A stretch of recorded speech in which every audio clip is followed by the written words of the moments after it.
ଶେଷରେ ବହୁତ ସମୟ ଯାତ୍ରା ପରେ ମା ଉତ୍ତରେଶ୍ୱରୀଙ୍କ ପୀଠରେ ଆମେ ଶେଷରେ ପହଞ୍ଚି ଯାଇଛୁ।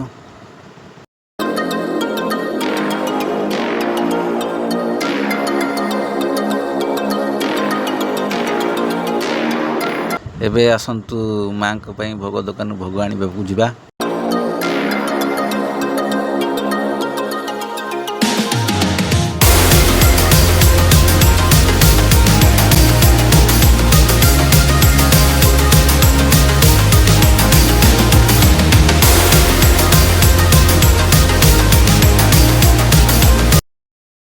बहुत सुंदर जगह जमी शुणी ताठू बहुत सुंदर। बस आपण मानक अनुरोध करुच्ची थे आसी माँ को पीठ बुली जातु। ग्यारेंटी दूसरी थे आसला घर को फेर को मन हेनी। ये हूँ माँ को रोषशाला। ये माँ प्रसाद रंधा हुए।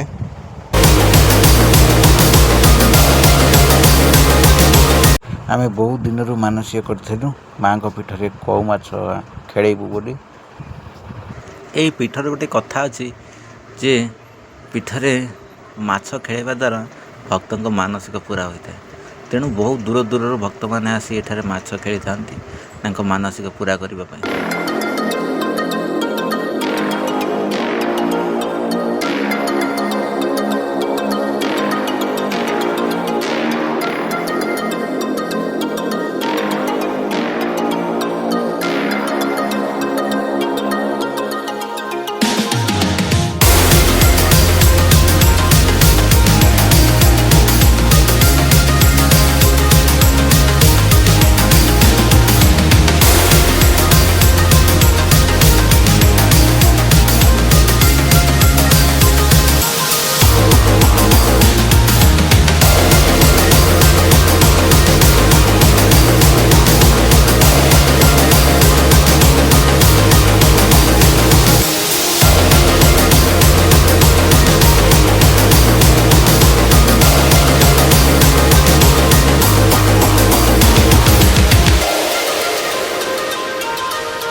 ये हूँ माछ कुंड। भक्त आनी माछ को छड़ा जाए माँ का प्रसाद लगा हुए।